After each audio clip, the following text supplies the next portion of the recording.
राजस्थान पत्रिका संपादकीय गति 100 शब्द प्रति मिनट। Be ready 3, 2, 1 start. जैसी आशंका थी वही हुआ। संसद के दोनों सदनों में मानसून सत्र हंगामे की भेंट चढ़ गया। कोरोना, महंगाई और कृषि कानून जैसे मसलों पर व्यापक बहस के बाद सरकार भी कोई ठोस कदम उठाएगी, यह उम्मीद की जा रही थी। लेकिन लोकसभा में सत्र के पहले दिन मंत्रियों का परिचय तक नहीं कराया जा सका, तो आखिरी दिन राज्यसभा में हंगामे की जो तस्वीरें सामने आई वे लोकतंत्र को शर्मसार करने वाली है। अब तक दोनों सदनों में सत्ता पक्ष और विपक्ष की खींचतान अब सड़क पर आ गई है। पैरा सत्ता पक्ष और विपक्ष दोनों राज्यसभा में उपजे हालात के लिए एक दूसरे को जिम्मेदार भले ही ठहरा रहे हों, लेकिन इस सवाल का जवाब किसी के पास नहीं कि आखिर जनता से जुड़े मसलों पर लोकतंत्र के मंदिर कहे जाने वाले इन सदनों में चर्चा का वक्त हमारे माननीयों के पास क्यों नहीं है। मानसून सत्र के आखिरी दिन राज्यसभा में हंगामे के जो वीडियो सामने आए हैं वैसा हमारे यहाँ विधायिकाओं के इतिहास में नया नहीं है। संसद के उच्च सदन में मेजों पर चढ़ने व रूल बुक आसन पर फेंकने जैसा बर्ताव संसदीय परंपराओं की घोर अनदेखी ही है। साथ ही इन सब की वजह से जनता की उम्मीदों पर पानी ही फिरता है। समूचे घटनाक्रम को लेकर गुरुवार को भी दिन भर पक्ष विपक्ष दोनों ने खुद को सही बताते हुए एक दूसरे को जिम्मेदार भले ही ठहरा दिया हो, लेकिन मूल सवाल फिर वही का वही है कि आखिर क्या जनता हमारे जनप्रतिनिधियों को इसलिए चुनती है कि वक्त ज़रूरत पर वे उनकी पीड़ा भी भूल जाएंगे। लोकतंत्र में विधायिका के किसी भी सदन को चलाने की सबसे बड़ी जिम्मेदारी सरकार की है, तो विपक्ष की भी कम नहीं है। लोकतांत्रिक व्यवस्था में सबको अपनी बात कहने की आज़ादी है, लेकिन मनमानी की नहीं। फिर यह चाहे सत्ता पक्ष की हो या फिर विपक्ष की। हो सकता है कि राज्यसभा के इस घटनाक्रम के बाद कुछ माननीयों के खिलाफ कार्रवाई भी हो जाए, लेकिन ऐसा दृश्य विधायिकाओं में देखने को भविष्य में नहीं मिले। इसकी पुख्ता व्यवस्था आखिर क्यों नहीं की जाती। अब तक के अनुभवों से यही सामने आया है कि कभी सत्ता पक्ष और कभी विपक्ष की हठ धर्मिता ही गतिरोध बढ़ाती है। गतिरोध भी ऐसा जिससे हमारे लोकतंत्र की जड़ें कमज़ोर होती ही दिखती हैं। देश की जनता अपना कीमती वोट देकर जिन उम्मीदों से जनप्रतिनिधियों को भेजती है वे भी समय की कीमत नहीं समझ रहे। यह दुर्भाग्यपूर्ण ही है।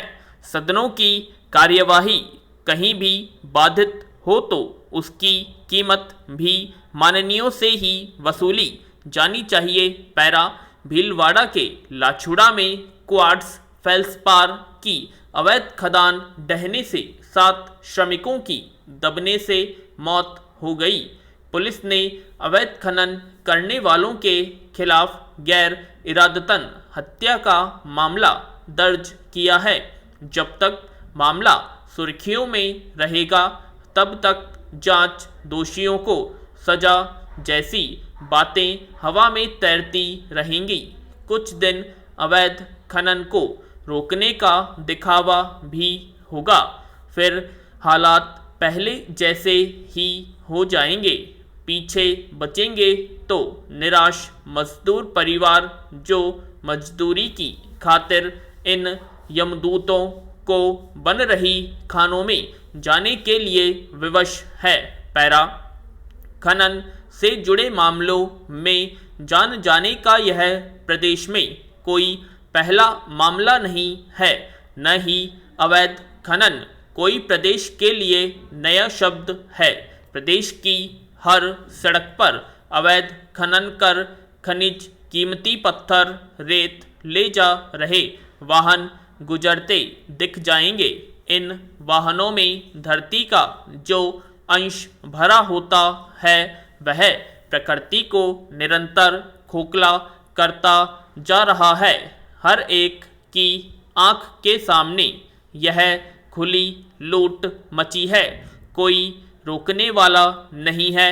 अदालतों ने पर्यावरण का ख्याल कर अवैध खनन पर रोक लगाने के कई आदेश दिए हैं। माफिया अफसर राजनेता गठबंधन ने उन तमाम आदेशों को इन अवैध खानों में ही गहरे दफन कर दिया है।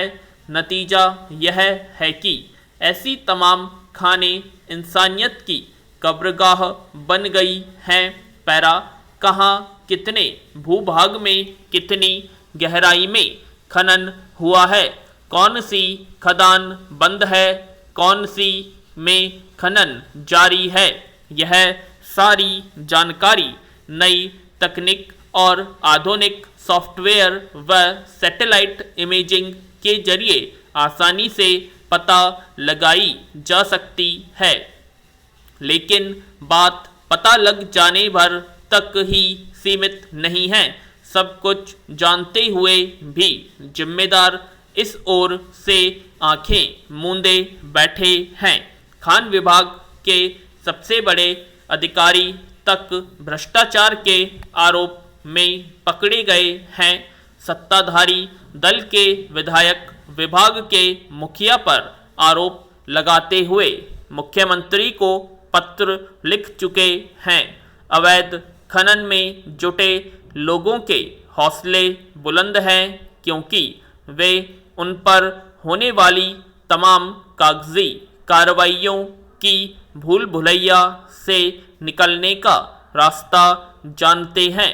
विधायिका और न्यायपालिका को यह तय करना होगा कि अवैध खनन से जुड़ी हर अनियमितता में अवैध खनन करने वाले के साथ उस क्षेत्र की अधिकारी को भी बराबर का दोषी माना जाकर उसके खिलाफ भी संबंधित धाराओं में मामला दर्ज किया जाए और साबित होने पर दोषियों को समय रहते सजा मिले। पैरा कोरोना वायरस के दौरान हमारे डॉक्टरों, नर्सों और अन्य स्वास्थ्य कर्मियों ने मानवता की जो सेवा की है उसे शब्दों में बयां नहीं किया जा सकता। उन्होंने अपनी जान की बाजी लगा दी। ऐसी कई कहानियां हैं जब हमारे कोरोना वॉरियर्स ने अपनी जान की परवाह न करते हुए भी कोरोना पीड़ितों की सेवा में कोई कोर कसर नहीं छोड़ी। कई महिला डॉक्टर एवं नर्स ने मानवता की सेवा के लिए अपनी ममता की कोख को भी दांव पर लगा दिया। कई ने तो गर्भावस्था में रहते हुए भी अपने आप को पीड़ितों की सेवा में समर्पित कर दिया। कई तो महीनों अपने परिवार से नहीं मिल पाए। उनके लिए मरीजों की बेहतरी ही लक्ष्य बन गया। कोरोना से मुक्त होने के बाद जब मरीजों के चेहरे पर मुस्कान खिलती तो उससे ही उन्हें आत्मसंतोष मिलता था। ऐसे सभी डॉक्टर, नर्स, स्वास्थ्यकर्मी एवं इस व्यवस्था को सुचारू रूप से संचालित करने में लगे फ्रंटलाइन वर्कर्स को नमन। उन्होंने हर देशवासी में यह जज्बा भरा कि चुनौती कितनी ही कठिन क्यों न हो, लेकिन अगर देशवासी ठान ले तो हर चुनौती को परास्त किया जा सकता है। यही जज्बा रहा तो हम इस वर्ष के अंत तक देश के हर नागरिक को वैक्सीनेट करने के लक्ष्य को साकार करने में जरूर सफल होंगे। पूर्ण विराम।